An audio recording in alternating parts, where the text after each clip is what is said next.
வணக்கம் கைஸ், நம்ம ஆல்ரெடி பார்த்த மன்னோட எபிசோட் 10 பார்க்க போகிறோம். அதுக்கு முன்னாடி சேனல் புதுசாக இருக்கும், மறக்காம சேனலை சப்ஸ்கிரைப் பண்ணி உங்களோட சப்போர்ட் கொடுங்க. இந்த வீடியோக்கு முடிந்த அளவுக்கு லைக் டார்கெட் 1K வச்சுக்க, அந்த லைக்கை மட்டும் மறக்காமல் தட்டி விட்டுருங்க. இப்போ இந்த வீடியோ ஸ்டார்ட் பண்ணலாம். ஸ்டார்டிங் நம்ம ஹீரோ வாங்கியக்கூடிய லேடி செல்சியும் பேசுகிறக்காண்டி கூப்பிட்டுருப்பா. நம்ம ஹீரோ கேட்குற எதுக்காக என்னை கூப்பிட்ட, தேவையில்லாமல் எதுக்கு என் டயத்தை வேஸ்ட் பண்ணிட்டு இருக்க, எது பேசினாலும் டக்குன்னு பேசணும் இல்லை, நீ ரொம்ப கோவமாக இருக்கவங்களுக்கு இரு சாப்பாடு வரட்டும் அதுக்கப்புறம் பேசுறது சொல்லி எனக்கு ஒரே ஒரு கண்டிஷன் தான் இருக்குது.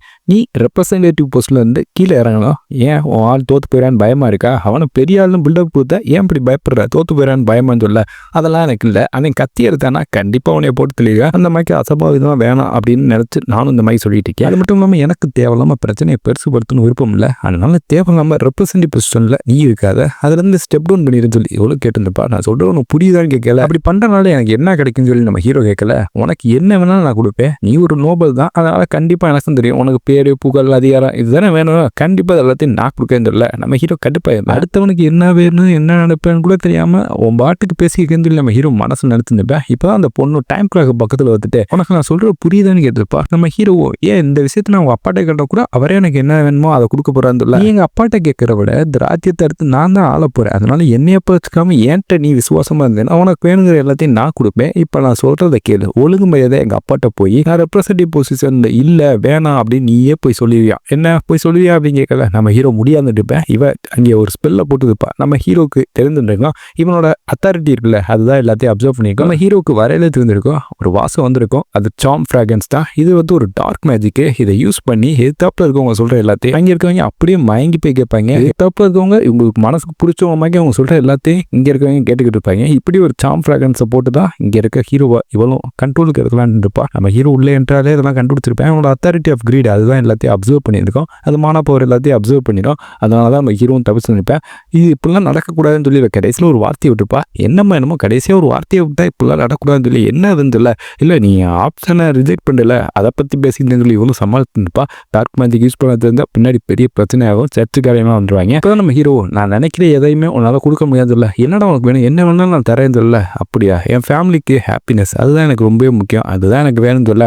அப்பனா சரி, இதை நான் இப்படியே விட மாட்டேன். உனக்கு உன்னோட ஃபேமிலி அவ்வளோ இம்பார்ட்டன்ட் அப்படின்னா நான் சொல்கிறத செய்யாமல் விட்டேன்னா உன் ஃபேமிலியே இருக்காது, உன் ஃபேமிலியை மொத்தமாக கொண்டு வேன்னு சொல்லல. இதை கேட்டு நம்ம ஹீரோ அந்த பொண்ணோட கழுத்தையே பிடிச்சிருப்பேன். டே அவர் நோபல்ரா அப்படிங்கிற மாதிரி இருந்திருக்கும். ஆனால் நம்ம ஹீரோ எதையும் யோசிக்காமல் அந்த பொண்ணோட கழுத்து நிறுத்தி அந்த பொண்ணை விட்டா சாடிச்சுப்பேன். அவங்களுக்கு விடுன்னு சொல்லி அவளும் கத்தின்னு இருப்பா. இப்போ தான் சொல்லிட்டு சொல்லாமே அந்த பொண்ணை காப்பாற்றிருக்கேன்னு இருந்திருப்பாங்க. அவங்களுக்கும் கழுத்தில் ஒரு வெட்டுக்காய வந்திருக்கும். நம்ம ஹீரோ இந்த இடத்துல சரி இதை ஒன்று பாட்டிக்கலான்னு சொல்லிட்டு கிளம்பி இருந்திருப்பேன். நான் கழுத்தில் போட்ட வெட்டுக்காயத்துக்கு நீ லைட்டாக ஹீலிங் போஷன் போட்டாலே ஆறிடும்.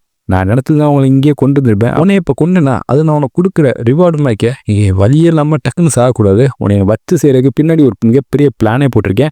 அதனால உனக்கு அடுத்து மிகப்பெரிய சம்பவம் காத்துக்குதுன்னு சொல்லி நம்ம ஹீரோ கிளம்பிப்பேன். இங்கே போனதுக்கப்புறம் இங்கே மெய்டு வந்திருப்பா.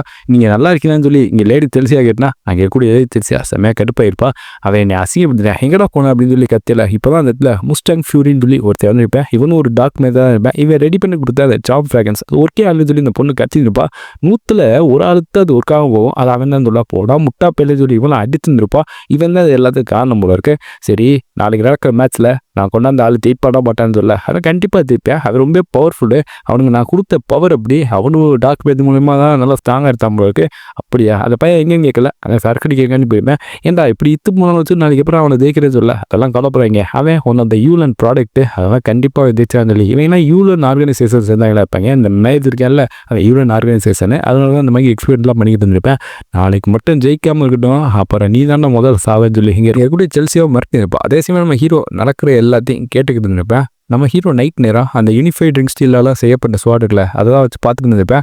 நம்ம ஹீரோ அதை பார்த்துக்கிட்டு இருக்கல. இப்போ தான் இந்த டார்க் மெஜிஷியன் எல்லாமே இப்போ திரும்ப வருவாங்கன்னு நான் நினச்சி கூட பார்க்கல.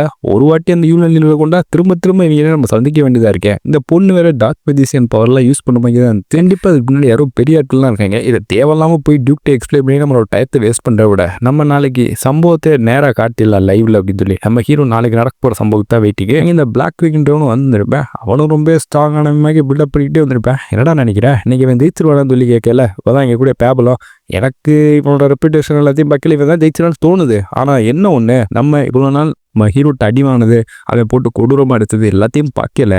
அவன் கண்டிப்பாக தோக்க மாட்டான் தான். அவன் தோக்குறக்கானே இந்த ஒரு இடத்துக்கு வரவே மாட்டான் தான் சொல்லி இங்கே கூட பேபிளுக்கு ஹீரோவை பற்றி கொஞ்சம் ஒன்றுவா புரிய ஆரம்பிச்சிருக்கோம். நம்ம ஹீரோவை கையை முறுக்கு விட்டுட்டே வந்துருப்பேன். ஏதோ பாரா வந்துட்டேன், என்னை பார்த்து பயந்து ஓடி போயிருன்னு பரவாயில்ல சண்டைக்கு வந்துட்டேன்னு சொல்லி கூட பிளாக் விங்கு பெருமையாக பில்டப் பண்ணிக்கிட்டு இருப்பேன். இப்போ தான் இந்த இடத்துல டியூக் வந்து சரி நான் தான் லேட் போல இருக்கு. இப்போ ரெப்ரஸன்டேட்டிவ் பொசிஷனுக்கான டிஎல் ஸ்டார்ட் ஆக போகுது. இதில் வரக்கூடிய ரிசல்ட்டை எல்லாருமே கரெக்டாக ஏற்றுக்கணும். என்ன புரியுதான்னு சொல்லி லேடி செல்சியா பார்த்து சொல்லியிருப்பாரு.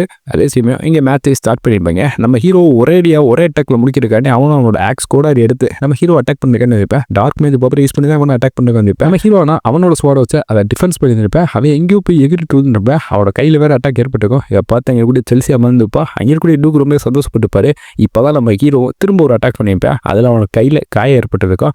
வாயிலிருந்து வேற ரத்தம் வந்துருக்கும். அது பிளாக் கலர்ல இருந்திருக்கும். சரி இதை ஒரேடியா முடிச்சிடலாம்னு சொல்லி நம்ம ஹீரோ ஒரு அட்டாக் தான் தரையில் குத்திருப்பேன். குத்துன எஃபெக்ட் இவன் உடம்புல பாய்ந்திருக்கும். இவனோட டார்க் மேஜ் பவர் எதுவுமே நிற்காம அந்த இடத்துல இதை வாந்தியாக கக்கியிருந்திருப்பேன். பார்த்தா அது எல்லாமே பிளாக் கலர்ல இருக்கும். அதை பார்த்து எல்லாத்துக்குமே ஷாக்கு. இது அது இல்லை அப்படின்னு சொல்லி அவங்க பார்த்ததுக்கப்புறம் தான் நம்ம ஹீரோ சொல்லிட்டேன் இவனோட உண்மையான என்டி வெளியில் வந்துச்சு. இவன் ஒரு ஃபேக் நைட்டுன்னு சொல்லி நம்ம ஹீரோ அனௌன்ஸ் பண்ணியிருப்பேன். ஃபேக் நைட்டான்னு சொல்லி எல்லாமே ஷாக்காக இருந்திருப்பாங்க.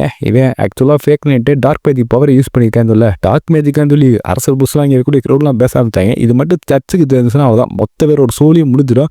யார் இந்த மாதிரி பண்ணு சொல்லி இவன் ஃபேமிலியில இருந்தாலும் இந்த மாதிரி ஒரு பிரச்சனை இருக்கு. இவனோட ஃபேமிலியை தூக்கி உள்ள வச்சு விசாரணை பண்ணி ரொம்ப கழட்டி விட்டுருவாங்க. நம்ம ஹீரோக்கு இதை பத்தி தெரிஞ்சிருக்கும். நம்ம ஹீரோட்ட இருக்கக்கூடிய டுக்கு இது உனக்கு முன்னாடியே திரும்ப கேட்கல, எனக்கு முன்னாடியே தெரிஞ்சிச்சு, ஆனால் நான் இன்ஃபார்ம் பண்ண விரும்பல. இதுக்கு பின்னாடி யார் இருக்கா, பின்னாடி இருக்க குற்றவாளியை கண்டுபிடிக்கணும் தான் நான் வெயிட் பண்ணியிருந்தேன்னு சொல்ல இதை கேட்டு ஒரு சாக்காக இருப்பாரு. இப்போ உங்கள் இடத்துக்குள்ளே யாரோ உள்ளே பூந்துருக்காங்க. அவன் டார்க் மேஜிஷியன் தான். அவன் தான் இந்த மாதிரி வேலையை எல்லாத்தையும் பண்ணிட்டு இருக்காங்க. அதுக்கு சப்போர்ட் பண்ணுறது இந்த செல்சியா அப்படின்ற மாதிரி இங்கே இருக்கக்கூடிய நம்ம ஹீரோ சொல்லியிருந்திருப்பேன். இந்த பொண்ணா அப்படின்னு சொல்லி இவர் செமையா கடுப்பாக இருப்பாரு. ஏன்னா மிகப்பெரிய பிரச்சனை கூட்டுன்னு இருப்பா. அதனால இந்த பொண்ணை அரெஸ்ட் பண்ணுங்கடான்னு சொல்லி அங்கே இருக்கக்கூடிய டியூக்கு சொல்லியிருப்பாரு. எல்லாமே இவளை அரெஸ்ட் பண்ண கண்டிருக்கல. அப்பா நான் எதுவுமே பண்ணலப்பா, என்னை நம்புக்கப்பான்னு சொல்ல அவெல்லாம் நம்பிக்கிட்டே மாட்டாரு. இதெல்லாம் கண்டிப்பாக பண்ணியிருப்பான்னு சொல்லி அவருக்குமே நல்லா தெரிஞ்சிருக்கும். இங்கே இருக்கக்கூடிய பொண்ணு எப்படியாச்சும் இந்த இடத்துல தப்பிச்சு போகணும்னு சொல்லி அங்கே இருக்கக்கூடிய காட்ஸ் எல்லாத்தையும் பார்க்கணும்ப்பா. எல்லாருமே அவளை அரெஸ்ட் பண்ண தான் ரெடியாக இருந்திருப்பாங்க. இப்போ என்னடா பண்ணுன்னு பார்த்துக்கல. இவளுக்கு உதவி பண்ணுறக்காட்டியே ஒரு சில ஆட்கள்லாம் இருந்திருப்பாங்க. அவங்களும் விசுவாசமாக இருந்திருப்பாங்க. பார்த்தா உதவி செய்யறக்கான்னு இருந்திருப்பாங்க.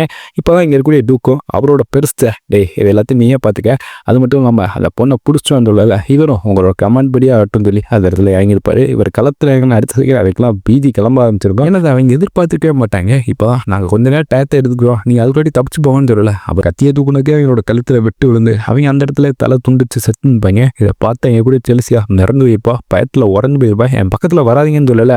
இப்போதான் டே என்னை காப்பாற்றுறேன்னு சொல்லி என்னுடைய மிட் கிளாஸ் நைட்டை இவ்வளோ ஹெல்ப் கேட்டுப்பா. அவனும் ஹெல்ப் பண்ணுறக்காண்டி வந்துருப்பேன். ஆனால் இங்கே இருக்கக்கூடிய பெருசு நீ இந்த டியூக் ஃபேமிலி வளருக்கு பல வாட்டி பல விஷயத்தில் ஹெல்ப் பண்ணியிருக்கேன். உன்னோட க்ரோத்தை நாங்கள் இங்கே நேர்லேயே பார்த்துருக்கோம். நீ ஒருவேளை அவளுக்கு ஹெல்ப் பண்ணணும்னு நினச்சேன்னா இந்த இடத்துல நான் உன்னை கொள்றது கூட தயங்க மாட்டேன் பெருசு சொல்லியிருப்பாரு. இவரும் கொஞ்சம் நேரம் யோசித்து தயங்கிட்டே அப்படியே பேசாமல் பண்ணியிருப்பேன். நல்லதுன்னு சொல்லிட்டு இவனை மட்டும் விட்டுருந்துப்பாரு. இந்த பொண்ணை அரெஸ்ட் பண்ணியிருப்பாங்க. இந்த பொண்ணு பயப்படுறாப்பா, நான் சொல்கிற எல்லாமே உண்மைப்பா, நான் எதுவுமே பண்ணலப்பா அப்படின்னு சொல்ல நீ ஒர்க்லெஸ், நீ பேசாமல் கம்முன்னு அமைதியாக. அதனால தான் நம்மளோட ஃபேமிலி இப்போ ஒரு மிகப்பெரிய பிரச்சனை மாட்டிருக்கு. சர்ச்சு வந்தாங்கன்னா அவ்வளோதான் சோழி முடிஞ்சிருந்து சொல்ல. இப்போ கூட நீங்கள் உங்களோட சேஃப்டியை பற்றி தானே நினைக்கிறீங்கன்னு சொல்ல நீ வாய மூட, நீ பண்ணவே மிஸ்டேக், இந்த இடத்துல கூட்டிட்டு வந்து வளர்த்ததுதான் என்னோட தப்புன்னு சொல்லல. இதை கேட்டு கண் கலங்கிருப்பா. அப்பா நான் சொல்ற கேளுங்க இல்ல டே அவள் வாயை மூடி கொண்டுட்டு போகலாம் சொல்லி இங்கே இருக்கக்கூடிய ஒரு ஆர்டர் பண்ணிப்பாரு. அந்த பொண்ணை தூக்கிட்டு போயிருப்பாங்க. நம்ம ஹீரோ தூரத்துல இருந்து எல்லாத்தையும் பார்த்து ஒரு வில்லத்தனமா ஒரு சிரிப்பு போட்டு இருந்திருப்பேன். இதோட இந்த எபிசோட் பிடிக்கும். ஸோ மகாம சேனல் சப்ஸ்கிரைப் பண்ணா இதே மாதிரி எல்லா ப்ரொடியூஸ்லாம் மகாம சேனல் சப்ஸ்கிரைப் பண்ணி நெக்ஸ்ட் வீடியோ.